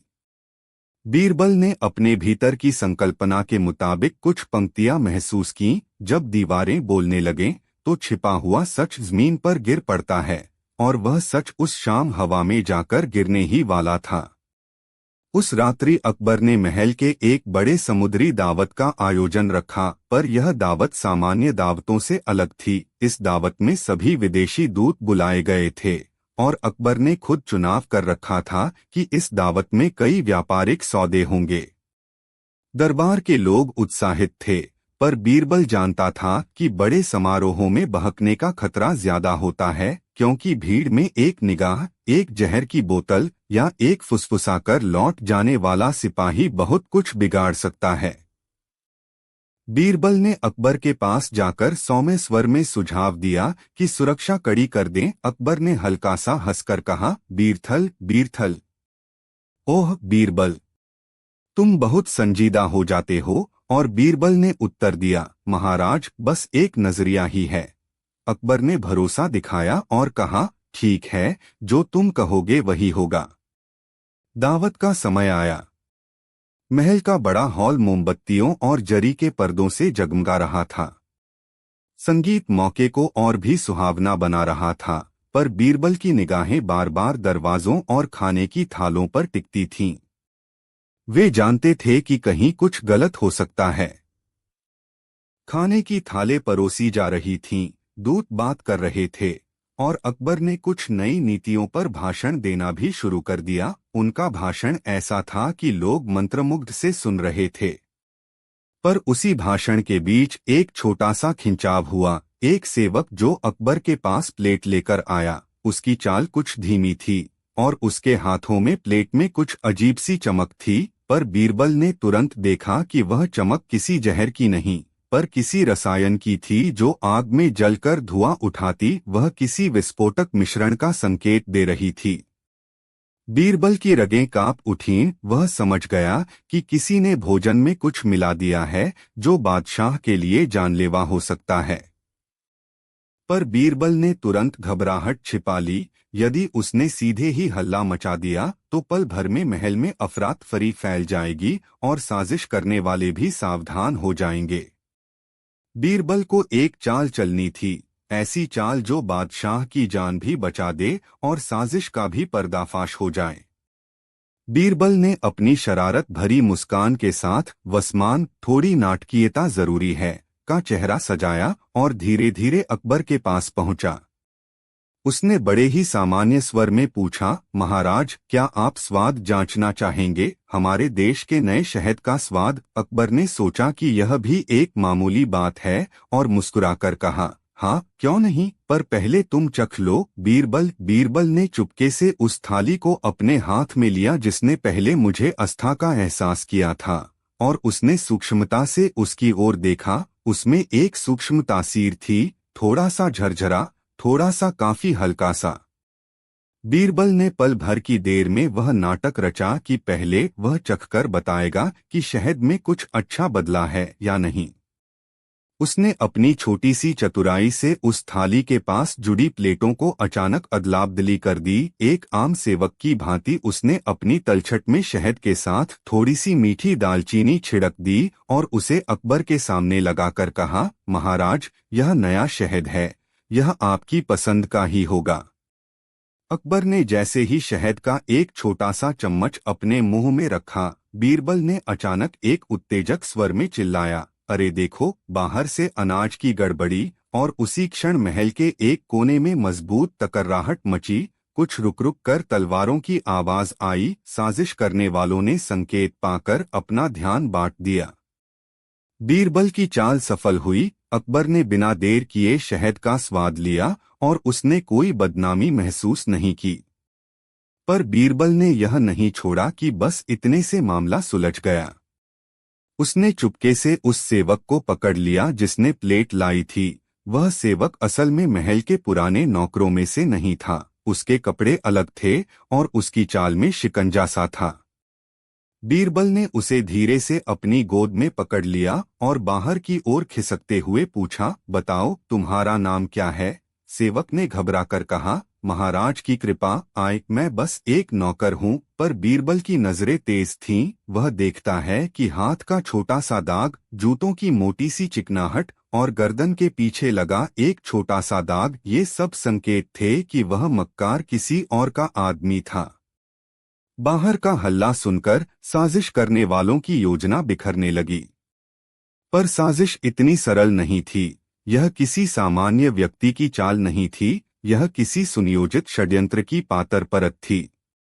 बीरबल ने उस सेवक को धीरे धीरे पकड़कर महल के एक सन्नाटे वाले कोने में रखा और अपनी सूझबूझ से उससे सच उगलवाना शुरू किया। सेवक डर कर थरथर काँप रहा था, पर बीरबल ने अपनी बातों में मिठास रखकर कहा, अगर तुम सच का साथ दोगे तो तुम्हारी जान नहीं जाएगी, पर झूठ बोलोगे तो सजा बड़ी कठोर होगी। सेवक ने धीरे से कहा, महाराज के दुश्मन ने मुझे भेजा, मैं बस पैसे के लिए आया था, मैंने नहीं सोचा था कि यह इतना बड़ा होगा। बीरबल ने उसकी बातों को जोड़कर देखा, किस दुश्मन की बात की जा रही है। उसने पूछताछ बढ़ाई और सेवक ने नाम गिनाए। उनके नाम, नक्शे और जिनके पते बताए गए थे, वे सब किसी दूत की तरह संकेत कर रहे थे। बीरबल ने यह समझ लिया कि यह षड्यंत्र महज महल के भीतर के लोगों का नहीं, बल्कि बाहरी शक्तियों का भी खेल है। किसी बाहरी शासक ने शांति के नाम पर वार की साजिश रची थी और उसकी नीयत थी कि अकबर की हत्या करके अपने प्रभाव को बढ़ाया जाए। बीरबल के भीतर एक ठंडी आग सी जगी। वह जानता था कि उसे अकबर को सुरक्षित रखने के साथ साथ साजिश के सूत्रधारों का पीछा भी करना होगा। पर नाटक का समय आ चुका था। अगर उसने अब बाहरी सिपाहियों को खबर दे दी तो साजिश के लोग बचकर भाग सकते थे, और यदि उसने भीतर ही सच्चाई पकड़ ली तो कई निर्दोष लोग फंस सकते थे। बीरबल ने अपनी बुद्धि को शतरंज की तरह चलाया। वह जानता था कि चालें मिलाकर ही जीत मिलती हैं। बीरबल ने सबसे पहले अकबर को सख्त परंतु शांति से बताया कि कुछ अशांति होने की आशंका है, पर बताने के बदले उसने सुझा है कोई खतरा, पर अभी कहाँ छिपा है। पर बीरबल ने कुछ नहीं कहा। उन्होंने तो बस साधु के लिए एक छोटा सा स्थान की व्यवस्था कर दी और अपनी प्याली की चाय पीना जारी रखा। पर बीरबल का मन उस साधु पर जरा सा टंगा रहा, क्योंकि बीरबल वह इंसान था जो किसी बात को आदत तौर पर आंखों में पढ़ लेता था। दिन बदला और शाम ने अपना रंग बिखेरना शुरू किया। महल की कहानियां रोज की तरह चल रही थीं। मंत्री अपनी अपनी बात रख रहे थे, सरकारी निर्णय होते जा रहे थे और बाजार में नए आयात की चर्चाएं उड़ रही थीं। पर उसी शाम अचानक महल के बाहर एक छोटी सी अफवाह फैली। किसी ने कहा कि एक साजिश चल रही है, किसी ने बुदबुदाया कि एक जासूस महल में मिला है। अकबर ने इस पर ध्यान नहीं दिया, पर बीरबल की सूंघने की शक्ति ने एक बार फिर कह दिया कि मामला साधारण नहीं। उन्होंने देखा कि कुछ नौकर ऐसे थे जो अक्सर काम में लापरवाह दिखते थे, पर आज उनकी चाल में असामान्य शक्ति थी। बीरबल ने अपने भीतर की संकल्पना के मुताबिक कुछ पंक्तियां महसूस कीं। जब दीवारें बोलने लगें तो छिपा हुआ सच जमीन पर गिर पड़ता है, और वह सच उस शाम हवा में जाकर गिरने ही वाला था। उस रात्रि अकबर ने महल के एक बड़े समुद्री दावत का आयोजन रखा, पर यह दावत सामान्य दावतों से अलग थी। इस दावत में सभी विदेशी दूत बुलाए गए थे और अकबर ने खुद चुनाव कर रखा था कि इस दावत में कई व्यापारिक सौदे होंगे। दरबार के लोग उत्साहित थे, पर बीरबल जानता था कि बड़े समारोहों में बहकने का खतरा ज्यादा होता है, क्योंकि भीड़ में एक निगाह, एक जहर की बोतल या एक फुसफुसाकर लौट जाने वाला सिपाही बहुत कुछ बिगाड़ सकता है। बीरबल ने अकबर के पास जाकर सौम्य स्वर में सुझाव दिया कि सुरक्षा कड़ी कर दें। अकबर ने हल्का सा हंसकर कहा, बीरथल बीरथल। ओह बीरबल, तुम बहुत संजीदा हो जाते हो। और बीरबल ने उत्तर दिया, महाराज बस एक नजरिया ही है। अकबर ने भरोसा दिखाया और कहा, ठीक है, जो तुम कहोगे वही होगा। दावत का समय आया।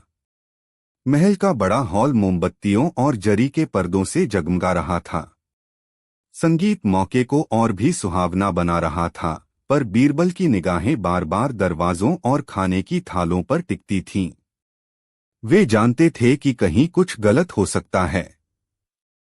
खाने की थालें परोसी जा रही थीं, दूत बात कर रहे थे, और अकबर ने कुछ नई नीतियों पर भाषण देना भी शुरू कर दिया। उनका भाषण ऐसा था कि लोग मंत्रमुग्ध से सुन रहे थे।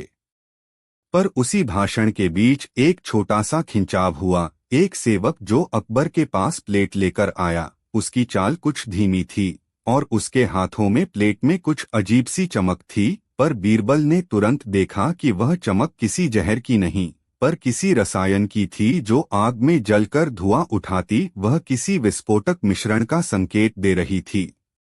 बीरबल की रगें कांप उठीं। वह समझ गया कि किसी ने भोजन में कुछ मिला दिया है जो बादशाह के लिए जानलेवा हो सकता है। पर बीरबल ने तुरंत घबराहट छिपा ली। यदि उसने सीधे ही हल्ला मचा दिया तो पल भर में महल में अफरातफरी फैल जाएगी और साजिश करने वाले भी सावधान हो जाएंगे। बीरबल को एक चाल चलनी थी, ऐसी चाल जो बादशाह की जान भी बचा दे और साजिश का भी पर्दाफाश हो जाए। बीरबल ने अपनी शरारत भरी मुस्कान के साथ "वसमान, थोड़ी नाटकीयता जरूरी है" का चेहरा सजाया और धीरे धीरे अकबर के पास पहुंचा। उसने बड़े ही सामान्य स्वर में पूछा, महाराज, क्या आप स्वाद जांचना चाहेंगे, हमारे देश के नए शहद का स्वाद? अकबर ने सोचा कि यह भी एक मामूली बात है और मुस्कुराकर कहा, हाँ क्यों नहीं, पर पहले तुम चख लो। बीरबल ने चुपके से उस थाली को अपने हाथ में लिया जिसने पहले मुझे आस्था का एहसास किया था, और उसने सूक्ष्मता से उसकी ओर देखा। उसमें एक सूक्ष्म तासीर थी, थोड़ा सा झरझरा, थोड़ा सा काफी हल्का सा। बीरबल ने पल भर की देर में वह नाटक रचा कि पहले वह चखकर बताएगा कि शहद में कुछ अच्छा बदला है या नहीं। उसने अपनी छोटी सी चतुराई से उस थाली के पास जुड़ी प्लेटों को अचानक अदलाबदली कर दी। एक आम सेवक की भांति उसने अपनी तलछट में शहद के साथ थोड़ी सी मीठी दालचीनी छिड़क दी और उसे अकबर के सामने लगाकर कहा, महाराज, यह नया शहद है, यह आपकी पसंद का ही होगा। अकबर ने जैसे ही शहद का एक छोटा सा चम्मच अपने मुंह में रखा, बीरबल ने अचानक एक उत्तेजक स्वर में चिल्लाया, अरे देखो, बाहर से अनाज की गड़बड़ी। और उसी क्षण महल के एक कोने में मजबूत तकर्राहट मची। कुछ रुक रुक कर तलवारों की आवाज आई। साजिश करने वालों ने संकेत पाकर अपना ध्यान बांट दिया। बीरबल की चाल सफल हुई। अकबर ने बिना देर किए शहद का स्वाद लिया और उसने कोई बदनामी महसूस नहीं की। पर बीरबल ने यह नहीं छोड़ा कि बस इतने से मामला सुलझ गया। उसने चुपके से उस सेवक को पकड़ लिया जिसने प्लेट लाई थी। वह सेवक असल में महल के पुराने नौकरों में से नहीं था। उसके कपड़े अलग थे और उसकी चाल में शिकंजा सा था। बीरबल ने उसे धीरे से अपनी गोद में पकड़ लिया और बाहर की ओर खिसकते हुए पूछा, बताओ, तुम्हारा नाम क्या है? सेवक ने घबराकर कहा, महाराज की कृपा, मैं बस एक नौकर हूँ। पर बीरबल की नजरें तेज थीं। वह देखता है कि हाथ का छोटा सा दाग, जूतों की मोटी सी चिकनाहट और गर्दन के पीछे लगा एक छोटा सा दाग, ये सब संकेत थे कि वह मक्कार किसी और का आदमी था। बाहर का हल्ला सुनकर साजिश करने वालों की योजना बिखरने लगी। पर साजिश इतनी सरल नहीं थी। यह किसी सामान्य व्यक्ति की चाल नहीं थी, यह किसी सुनियोजित षड्यंत्र की पातर परत थी। बीरबल ने उस सेवक को धीरे धीरे पकड़कर महल के एक सन्नाटे वाले कोने में रखा और अपनी सूझबूझ से उससे सच उगलवाना शुरू किया। सेवक डर कर थरथर काँप रहा था, पर बीरबल ने अपनी बातों में मिठास रखकर कहा, अगर तुम सच का साथ दोगे तो तुम्हारी जान नहीं जाएगी, पर झूठ बोलोगे तो सजा बड़ी कठोर होगी। सेवक ने धीरे से कहा, महाराज के दुश्मन ने मुझे भेजा, मैं बस पैसे के लिए आया था, मैंने नहीं सोचा था कि यह इतना बड़ा होगा। बीरबल ने उसकी बातों को जोड़कर देखा, किस दुश्मन की बात की जा रही है? उसने पूछताछ बढ़ाई और सेवक ने नाम गिनाए। उनके नाम, नक्शे और जिनके पते बताए गए थे, वे सब किसी दूत की तरह संकेत कर रहे थे। बीरबल ने यह समझ लिया कि यह षड्यंत्र महज महल के भीतर के लोगों का नहीं, बल्कि बाहरी शक्तियों का भी खेल है। किसी बाहरी शासक ने शांति के नाम पर वार की साजिश रची थी और उसकी नीयत थी कि अकबर की हत्या करके अपने प्रभाव को बढ़ाया जाए। बीरबल के भीतर एक ठंडी आग सी जगी। वह जानता था कि उसे अकबर को सुरक्षित रखने के साथ साथ साजिश के सूत्रधारों का पीछा भी करना होगा। पर नाटक का समय आ चुका था। अगर उसने अब बाहरी सिपाहियों को खबर दे दी तो साजिश के लोग बचकर भाग सकते थे, और यदि उसने भीतर ही सच्चाई पकड़ ली तो कई निर्दोष लोग फंस सकते थे। बीरबल ने अपनी बुद्धि को शतरंज की तरह चलाया। वह जानता था कि चालें मिलाकर ही जीत मिलती हैं। बीरबल ने सबसे पहले अकबर को सख्त परंतु शांति से बताया कि कुछ अशांति होने की आशंका है, पर बताने के बदले उसने सुझा, दिया कि दावत को तुरंत समाप्त कर दिया जाए। अकबर, जो कि संतुलन और न्याय के पक्के हिमायती थे, ने यह सहर्ष मान लिया। वह नहीं चाहता था कि किसी मेहमान की बेइज्जती हो, पर जनता की जान की कीमत पर कोई जश्न भी ठीक नहीं था। दावत का पर्दा नीचे उतरते ही बीरबल ने महल के गेट पर मौजूद सिपाहियों को चुपके से दो भाग कर दिया। एक हिस्से को बाहर की ओर भेजा कि वे शहर के बाहर जो भी संदिग्ध गतिविधि है उसे नोट करें, और दूसरे हिस्से को महल के भीतर ही रखते हुए उसने स्वयं एक छोटी सी जांच टीम बनाई। बीरबल की टीम में 2-3 विश्वसनीय सैनिक, कुछ सचिव और वह एक चतुर्दृष्टा शामिल थे। वे रात की तुलना में अधिक तेजी से घटते हुए संकेतों को पकड़ने लगे।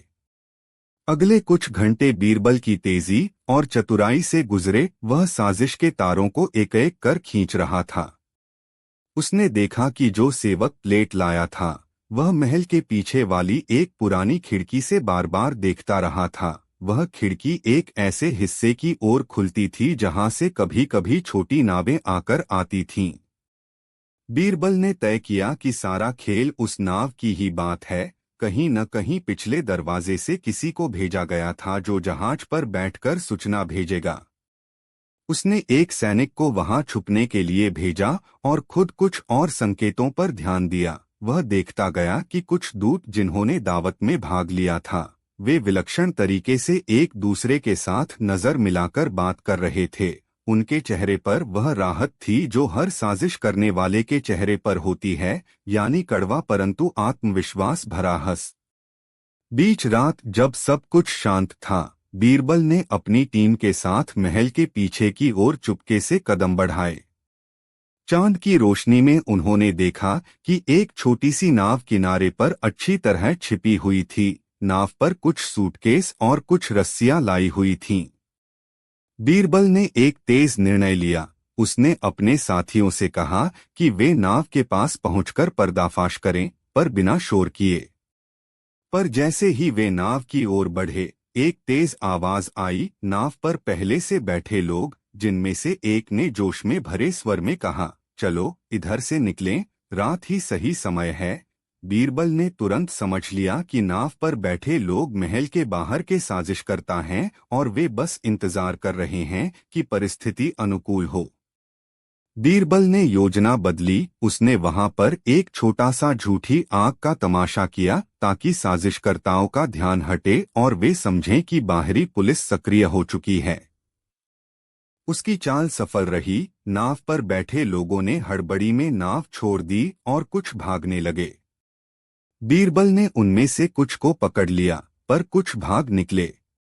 इस गिरफ्त में जो बातें उजागर हुईं, वे और भी चौंकाने वाली थी। वे लोग किसी बाहरी शासक के गुप्त एजेंट थे और उनके पास नकद, दस्तावेज और कुछ जहरीले उपकरण थे।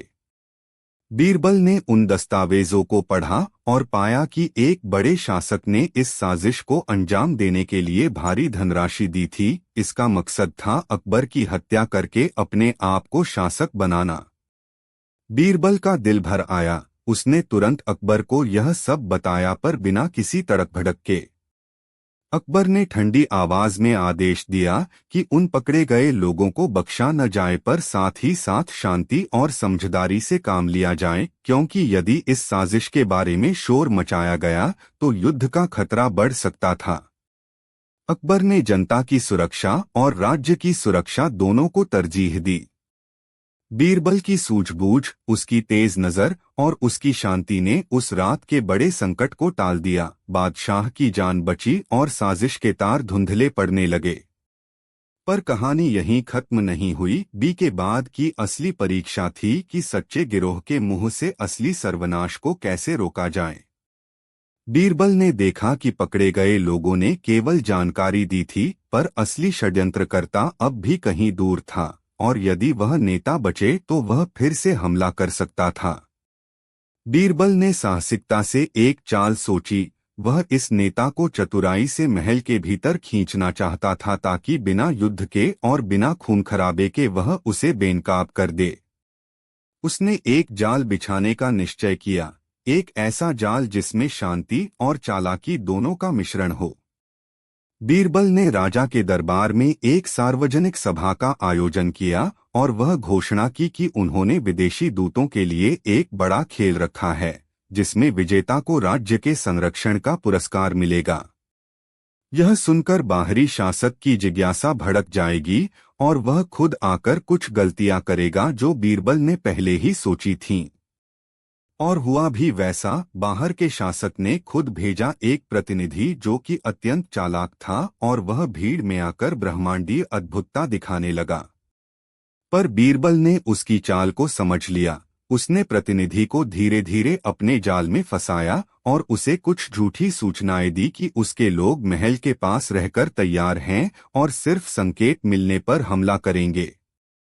प्रतिनिधि ने वह बात अंदर भेज दी, पर बीरबल ने असल में उन संकेतों को बदल दिया और अकबर की सेना को तैयार कर दिया। जब बाहरी शासक ने वास्तविक समय में संकेत दे दिया, तब उसे मालूम पड़ा कि वह खुद जाल में फंस चुका है। अकबर की सेना तैयार थी और बीरबल की चतुराई ने सब कुछ उजागर कर दिया। उस शासक को अब महल के सामने साहस के साथ खड़ा होना पड़ा और उसने आत्मसमर्पण किया। वहां खड़ी भीड़ ने देखा कि उसकी चालें किस तरह विफल हुईं। बीरबल ने उसे पकड़ लिया, पर उसकी दया भी कायम रही। उसने बाहरी शासक को सजा की बजाय समझाने की कोशिश की। उसने कहा, तुमने राज्य और जनमानस की कीमत पर यह साजिश रची, पर आज तुम अपनी गलती समझकर लौटो और शांति की शिक्षा लो। अकबर ने उसकी बात सुनी और कहा, मैं युद्ध नहीं चाहता, पर इंसाफ चाहिए। और अंततः उस शासक को शांति समझौते पर हस्ताक्षर करने को कहा गया। उसने माना कि वह गलत था और वह अगले कई वर्षों तक शांति के लिए अकबर के साथ समझौता किया।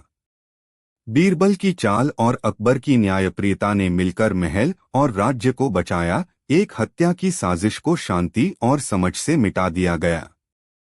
कई दिनों के बाद जब सब कुछ ठंडा पड़ा और महल ने अपनी सामान्य धड़कन वापस पाई, तब अकबर बीरबल के पास गए। उन्होंने धीमे स्वर में कहा, बीरथल, मेरा जीवन बचाने के लिए मैं तुम्हारा आभारी हूँ। बीरबल ने थोड़ा ठहाका लगाया। उसकी हंसी में न कोई ताना था न घमंड, बस मित्रता की गर्माहट। उसने कहा, महाराज, काम किया तो वही किया जो करना था। हम सबकी जिम्मेदारी है कि हम अपने राजा की रक्षा करें। पर अकबर ने गंभीरता से कहा, तुमने सिर्फ मेरी जान नहीं बचाई, तुमने हमारे राज्य की प्रतिष्ठा और जनता का भरोसा भी बचाया। बीरबल ने मन ही मन सोचा कि असली पुरस्कार यह है कि लोग सुरक्षित रहें और शांति बनी रहे, और यह बात महल के हर कोने में गूंज उठी। समाज ने भी बीरबल की इस बहादुरी को नहीं भूला। लोग उसे केवल एक विदूषक नहीं बल्कि एक ऐसे दोस्त के रूप में देखने लगे जो तर्क और संवेदना दोनों का मिश्रण था। बीरबल ने अपनी सरलता नहीं छोड़ी। वह वही चतुर मुस्कान लिए घूमता रहा और कभी कभी मानो कहता था कि बड़ी बड़ी तरकीबें भी प्यार और समझ से हल हो सकती हैं। दिया की दावत को तुरंत समाप्त कर दिया जाए। अकबर, जो कि संतुलन और न्याय के पक्के हिमायती थे, ने यह सहर्ष मान लिया। वह नहीं चाहता था कि किसी मेहमान की बेइज्जती हो, पर जनता की जान की कीमत पर कोई जश्न भी ठीक नहीं था। दावत का पर्दा नीचे उतरते ही बीरबल ने महल के गेट पर मौजूद सिपाहियों को चुपके से दो भाग कर दिया। एक हिस्से को बाहर की ओर भेजा कि वे शहर के बाहर जो भी संदिग्ध गतिविधि है उसे नोट करें, और दूसरे हिस्से को महल के भीतर ही रखते हुए उसने स्वयं एक छोटी सी जांच टीम बनाई। बीरबल की टीम में 2-3 विश्वसनीय सैनिक, कुछ सचिव और वह एक चतुर्दृष्टा शामिल थे। वे रात की तुलना में अधिक तेजी से घटते हुए संकेतों को पकड़ने लगे। अगले कुछ घंटे बीरबल की तेजी और चतुराई से गुजरे। वह साजिश के तारों को एक एक कर खींच रहा था। उसने देखा कि जो सेवक प्लेट लाया था वह महल के पीछे वाली एक पुरानी खिड़की से बार बार देखता रहा था। वह खिड़की एक ऐसे हिस्से की ओर खुलती थी जहां से कभी कभी छोटी नावें आकर आती थीं। बीरबल ने तय किया कि सारा खेल उस नाव की ही बात है। कहीं न कहीं पिछले दरवाजे से किसी को भेजा गया था जो जहाज पर बैठकर सूचना भेजेगा। उसने एक सैनिक को वहां छुपने के लिए भेजा और खुद कुछ और संकेतों पर ध्यान दिया। वह देखता गया कि कुछ दूत जिन्होंने दावत में भाग लिया था, वे विलक्षण तरीके से एक दूसरे के साथ नजर मिलाकर बात कर रहे थे। उनके चेहरे पर वह राहत थी जो हर साजिश करने वाले के चेहरे पर होती है, यानी कड़वा परंतु आत्मविश्वास भरा हंस। बीच रात जब सब कुछ शांत था, बीरबल ने अपनी टीम के साथ महल के पीछे की ओर चुपके से कदम बढ़ाए। चांद की रोशनी में उन्होंने देखा कि एक छोटी सी नाव किनारे पर अच्छी तरह छिपी हुई थी। नाव पर कुछ सूटकेस और कुछ रस्सियां लाई हुई थीं। बीरबल ने एक तेज निर्णय लिया। उसने अपने साथियों से कहा कि वे नाव के पास पहुंचकर पर्दाफाश करें, पर बिना शोर किए। पर जैसे ही वे नाव की ओर बढ़े, एक तेज आवाज आई। नाव पर पहले से बैठे लोग, जिनमें से एक ने जोश में भरे स्वर में कहा, चलो इधर से निकलें, रात ही सही समय है। बीरबल ने तुरंत समझ लिया कि नाव पर बैठे लोग महल के बाहर के साजिशकर्ता हैं और वे बस इंतजार कर रहे हैं कि परिस्थिति अनुकूल हो।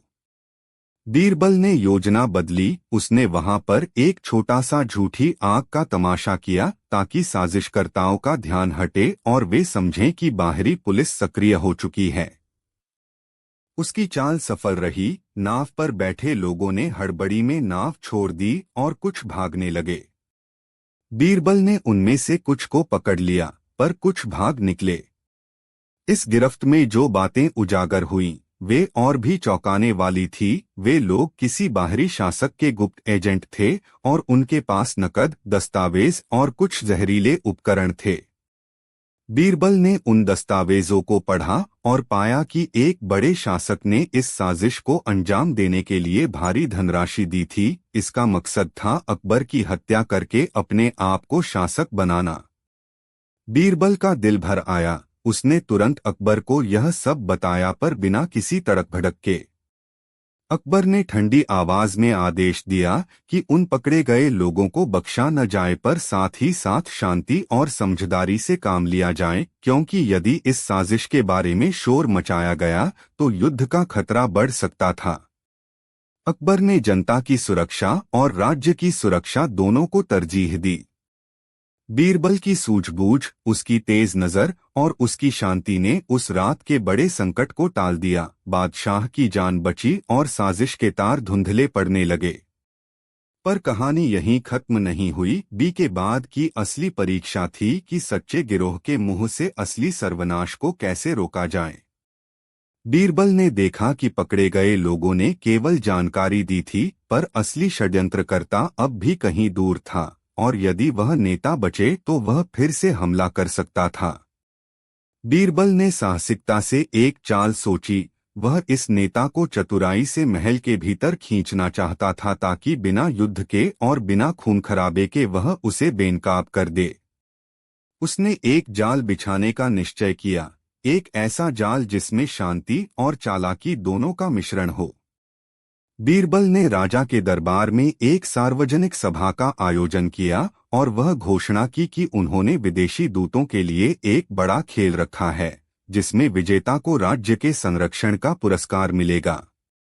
यह सुनकर बाहरी शासक की जिज्ञासा भड़क जाएगी और वह खुद आकर कुछ गलतियां करेगा जो बीरबल ने पहले ही सोची थीं। और हुआ भी वैसा। बाहर के शासक ने खुद भेजा एक प्रतिनिधि जो कि अत्यंत चालाक था और वह भीड़ में आकर ब्रह्मांडीय अद्भुतता दिखाने लगा। पर बीरबल ने उसकी चाल को समझ लिया। उसने प्रतिनिधि को धीरे धीरे अपने जाल में फंसाया और उसे कुछ झूठी सूचनाएं दी कि उसके लोग महल के पास रहकर तैयार हैं और सिर्फ संकेत मिलने पर हमला करेंगे। प्रतिनिधि ने वह बात अंदर भेज दी, पर बीरबल ने असल में उन संकेतों को बदल दिया और अकबर की सेना को तैयार कर दिया। जब बाहरी शासक ने वास्तविक समय में संकेत दे दिया, तब उसे मालूम पड़ा कि वह खुद जाल में फंस चुका है। अकबर की सेना तैयार थी और बीरबल की चतुराई ने सब कुछ उजागर कर दिया। उस शासक को अब महल के सामने साहस के साथ खड़ा होना पड़ा और उसने आत्मसमर्पण किया। वहां खड़ी भीड़ ने देखा कि उसकी चालें किस तरह विफल हुईं। बीरबल ने उसे पकड़ लिया पर उसकी दया भी कायम रही। उसने बाहरी शासक को सजा की बजाय समझाने की कोशिश की। उसने कहा, तुमने राज्य और जनमानस की कीमत पर यह साजिश रची, पर आज तुम अपनी गलती समझकर लौटो और शांति की शिक्षा लो। अकबर ने उसकी बात सुनी और कहा, मैं युद्ध नहीं चाहता, पर इंसाफ चाहिए। और अंततः उस शासक को शांति समझौते पर हस्ताक्षर करने को कहा गया। उसने माना कि वह गलत था और वह अगले कई वर्षों तक शांति के लिए अकबर के साथ समझौता किया। बीरबल की चाल और अकबर की न्यायप्रियता ने मिलकर महल और राज्य को बचाया। एक हत्या की साजिश को शांति और समझ से मिटा दिया गया। कई दिनों के बाद जब सब कुछ ठंडा पड़ा और महल ने अपनी सामान्य धड़कन वापस पाई, तब अकबर बीरबल के पास गए।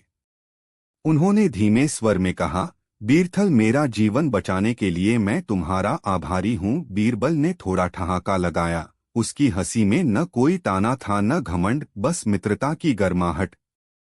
उसने कहा, महाराज, काम किया तो वही किया जो करना था। हम सबकी जिम्मेदारी है कि हम अपने राजा की रक्षा करें। पर अकबर ने गंभीरता से कहा, तुमने सिर्फ मेरी जान नहीं बचाई, तुमने हमारे राज्य की प्रतिष्ठा और जनता का भरोसा भी बचाया। बीरबल ने मन ही मन सोचा कि असली पुरस्कार यह है कि लोग सुरक्षित रहें और शांति बनी रहे, और यह बात महल के हर कोने में गूंज उठी।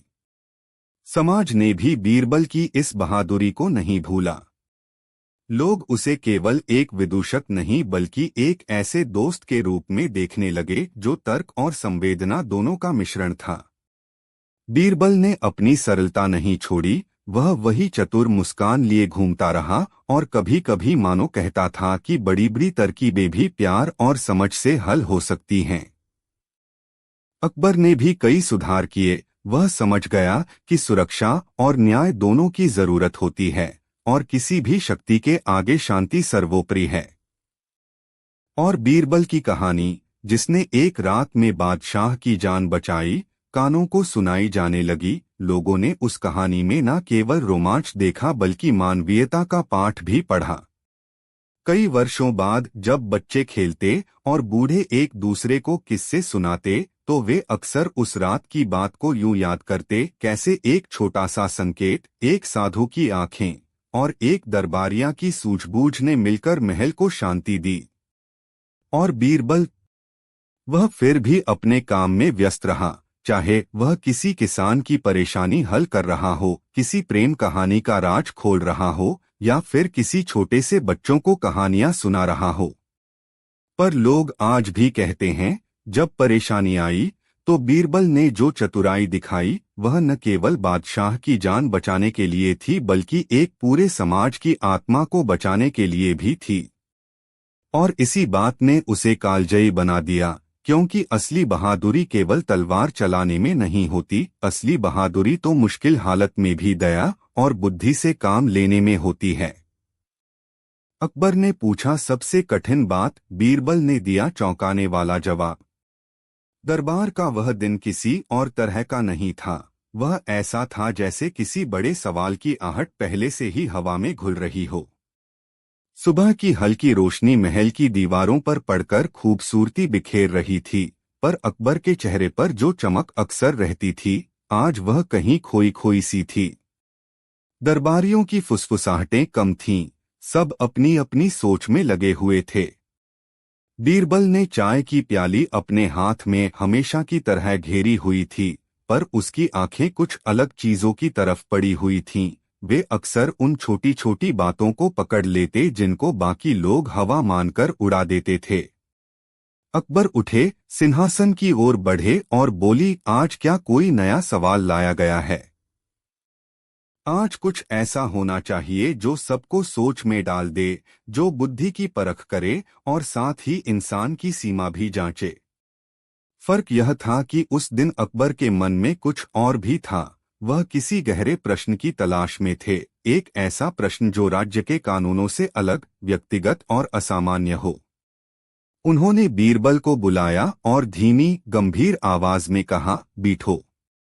आज मैं तुमसे एक ऐसी बात पूछना चाहता हूँ जिसे सुनकर शायद कोई जवाब देने वाला गुमराह हो जाए। बीरबल ने प्याली रखकर उस तरफ देखा। उसकी आंखों में वही चतुर मुस्कान थी, पर उसके भीतर सूक्ष्म उत्सुकता भी छलक रही थी।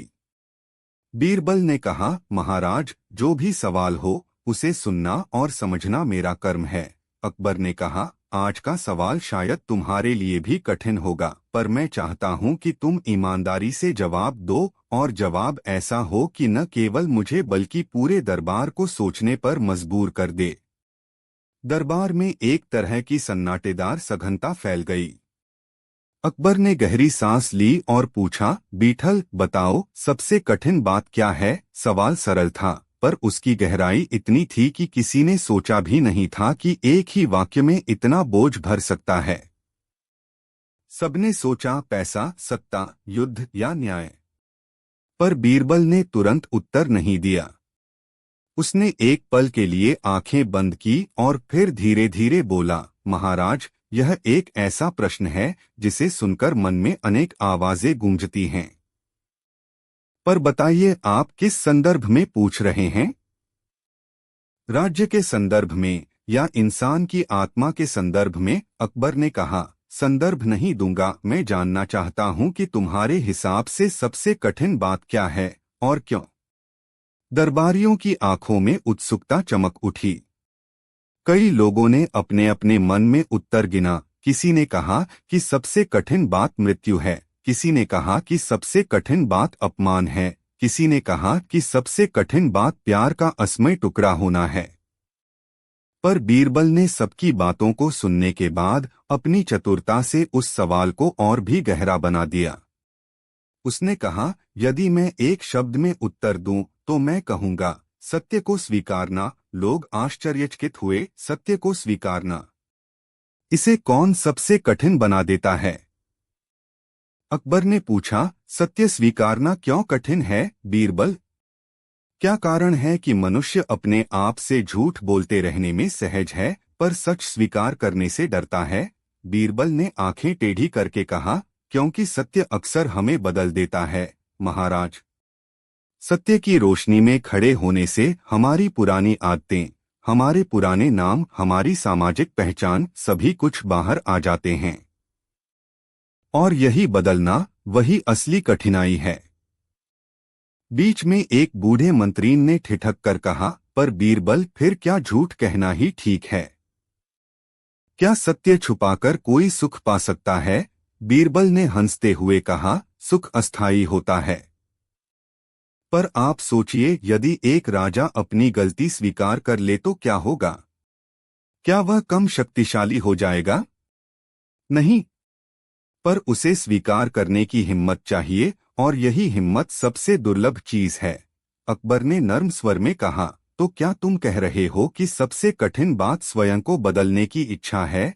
बीरबल ने सिर हिलाया और एक छोटी मुस्कान के साथ बोला, हाँ महाराज, और इसलिए मैं कहूंगा कि सबसे कठिन बात वह है जब इंसान वो कदम उठाए जो सारे समाज को नया दिशा दे सके, पर उस कदम के लिए उसे अपने अहंकार, अपने डर और अपनी पहचान को तोड़ना पड़ता है। अकबर ने आंखों में चमक लिए कहा, ठीक कहा गया, पर मैं यह जानना चाहता हूं कि तुम इसे किस तरह समझते हो। क्या तुम एक कहानी सुनाओगे जो यह सिद्ध करे? बीरबल की आंखों में वही लाजवाब चतुराई तैर गई। उसने कहा, महाराज, अगर आप चाहें तो मैं सच बताऊं, पर सच सुनने के बाद आप ही तय करेंगे कि यह सबसे कठिन बात है या नहीं। अकबर ने सिर हिलाया और सबने बैठकर बीरबल की बात सुनने की तैयारी की। बीरबल ने शुरू किया। उसकी आवाज में कहानी का सुर था जो सीधे आत्मा तक पहुंचती थी। एक बार की बात है, बीरबल ने कहा, एक छोटे से गांव में एक पहलवान रहता था। वह गांव का सबसे बहादुर, सबसे ताकतवर और सबसे सम्मानित पुरुष था। लोग उसकी तारीफ करते, बच्चे उसके आगे घुटने टेकते और स्त्रियां उसकी शान में गीत गातीं। पर समय के साथ उसकी ताकत कम होने लगी, उसके गठे ढीले हुए और उसकी चाल में वो तेजी नहीं रही। पर उसने कभी स्वीकार नहीं किया कि वह बूढ़ा हो रहा है। वह रोज अभ्यास करता और दूसरों को दिखावा करता कि वह वैसा ही है जैसा पहले था। गांव वाले भी उसे पूछते रहे क्योंकि उन्हें उसकी तस्वीर की आदत सी हो गई थी। दरबार में बीरबल ने थोड़ी देर रुककर चाय की प्याली उठाई और बात जारी रखी। महापुरुषों की तरह वह भी अपने आप को झूठ में जकड़ना चाहता था। पर एक दिन ऐसा हुआ कि गांव में एक भयंकर दांव पड़ा। नजदीक के राजपूतों ने कहा कि जो भी गांव का सबसे शक्तिशाली पुरुष है, उसे उनकी तरफ से चुनौती दी जाएगी। हमारी कहानी के पहलवान ने सोचा कि यह उसका सुनहरा मौका है अपनी शान को बनाए रखने का। पर वही मौका उसकी असली परीक्षा बन गया। युद्ध के दिन उसने देखा कि उसके अंग थक गए, उसकी रूह में नहीं रही पहले जैसी आग। पर वह स्वीकार नहीं कर सका कि अब वह पहले जैसा नहीं रहा। उसने झूठ बोला, उसने नए तरीकों से छल किया, उसने माल्यार्पण कराकर दूसरों को हथियाया और खुद को फिर से ताकतवर दिखाया। बीरबल ने अपनी कथा में एक गंभीर मोड़ लाया। पर उस रात जब वह अकेला बैठा था, उसने पास से गुजरते बच्चों को देखा। वे खेल रहे थे और उसकी तस्वीर बना रहे थे, उसी पुरानी वीरता की। उसने उनके खेल पर हंसते हुए कहा, अरे बेटा, तुमने तो बिल्कुल मेरे जैसा ही बन लिया। बच्चे हंसे और एक ने कहा, हाँ दादा, आप हमारे हीरो हैं। उसे सुनकर उसकी आंखों में कुछ टूट गया। वह तभी आया कि उसने वर्षों से जो नकाब पहना हुआ था, वही नकाब टूटने लगा। उसने अपने आप से पूछा, क्या मैं वास्तव में वही हूँ जो वे मानते हैं, या मैं अपने ही बनाए गए ढांचे में बंधकर जी रहा हूँ? उसे एहसास हुआ कि उसका पूरा जीवन अब एक ढोंग बन गया है। दरबार ने खामोशी से सुना। बीरबल ने कहा, अब दो रास्ते थे। एक, वह घूंघट और नकाब को और मजबूत कर दे और दुनिया को दिखाए कि वह बचा हुआ हीरो है। दूसरा, वह स्वीकार कर ले कि उसने अब कमजोरी पाई है और नई राह चुन ले। पहली राह आसान लगती है, इसी में लोग रस लेते हैं। पर दूसरी राह कठिन थी, क्योंकि उसे अपने समाज के सामने अपना सच स्वीकार करना था। सच स्वीकार करने का अर्थ था कि वह अपनी पहचान का पुनर्निर्माण करेगा। उसने तय किया कि वह सच स्वीकार करेगा। उसने गांव वालों को बुलाया और कहा, मित्रों, मैं अब वह पहलवान नहीं रहा जो मैं कभी था। पर मेरे पास और क्या है? मैंने जीवन में शक्ति के साथ अकेलेपन के दाम भी चुकाए हैं। मैं अब जो कुछ भी कर सकता हूं वह आप सबके लिए है। मैं अपने अनुभव से बच्चों को सिखाना चाहता हूं। उन्हें सिखाऊंगा कि ताकत क्या है और दया क्या है। बीरबल ने आंखों से दृढ़ता की चमक भेजी। उसने अपने अहंकार को तोड़ दिया। गांव वालों में कुछ लोग गुस्सा हुए। किसी ने कहा कि उसने उन्हें धोखा दिया, पर अनेकों ने उसे सराहा और उसने पाया कि जो सम्मान वह सोचता था कि उसकी बाहरी दिखावट से जुड़ा है, वह कभी असली नहीं था। असली सम्मान तो तब मिला जब उसने अपने भीतर की कमजोरी को स्वीकार कर लिया और उसे अपनी ताकत बना लिया। उसने समाज के साथ मिलकर एक स्कूल खोला, जहां उसने लड़कों और लड़कियों को सिखाया कि असली शक्ति घमंड नहीं बल्कि सेवा है। बीरबल ने अकबर की तरफ देखा और कहा, महाराज, यही सच है। सत्य स्वीकारना कठिन है क्योंकि वह हमें बदल देता है, पर वही परिवर्तन असली महानता लाता है। अकबर की आंखों में एक धीमी चमक थी। वे सोच रहे थे। बीरबल ने आगे कहा, पर सबसे कठोर मोड़ तब आया जब पहलवान का सबसे निकटम दोस्त, जो उसके साथ लड़ता था, उससे मिलने आया और बोला, तुमने अपना असली चेहरा दिखा दिया। मैं तुमसे अब प्रेम नहीं कर सकता। तुम्हारी छवि मेरे लिए टूट गई। पहलवान के हृदय पर ऐसा चोट पड़ी कि वह गिर पड़ा। पर उसने सोचा, क्या मैं अपने पुराने नाम के लिए जिंदगी बिताऊंगा या अपनी नई राह को अपनाऊंगा? उसने अपनी नई राह चुनी और वह दिन उसके लिए और गांव के लिए मुक्ति का दिन बन गया। बीरबल ने स्वर में नरमी सी छोड़ी, महाराज, इसलिए कहा जाता है कि सबसे कठिन बात वह है जो तुम्हारे अंदर से भागता है। इसीलिए आदमी झूठ कहता है, इसलिए वह अपना असली रूप छुपाता है। पर जिस दिन वह सच स्वीकार करता है, उसी दिन उसे सच्चा सम्मान मिलता है, क्योंकि लोग असलियत को देखकर भरोसा करते हैं, और भरोसा सामाजिक धागा है जो सबको जोड़ता है। अकबर ने मन ही मन सोचा, क्या यह सच है? क्या सच्चाई स्वीकारने से सत्ता मजबूत होती है या कमजोर? उसने बीरबल से पूछा, तुम्हारा जवाब और भी गहरा है, पर क्या तुम यह भी कहोगे कि हर स्थिति में सच स्वीकारना ही श्रेष्ठ है? क्या कभी ऐसा नहीं कि सच बताने से बड़ा नुकसान हो जाए? बीरबल ने आंखें थोड़ी मिचमिचाई और बोला, कभी कभी सच तब कहा जाए जब वह ठीक समय पर कहा जाए। पर समय भी वही है जब उसके परिणामों को संभाला जा सके। सत्य की आदत तभी पक्की होती है जब वह सोच समझकर और सहानुभूति के साथ बोला जाए। अकबर ने धीमे स्वर में कहा, तो तुम कह रहे हो कि सबसे कठिन बात केवल सच कहना नहीं, बल्कि सही समय पर सही तरीके से सच स्वीकार करना है और उसके बाद उसके अनुसार जीना है। बीरबल ने सिर हिलाया और मुस्कुराकर कहा, बिल्कुल महाराज। दरबार में एक तरह की शांति छा गई, लोग बीरबल की बातों में खो गए थे। अकबर ने एक गहरी सांस ली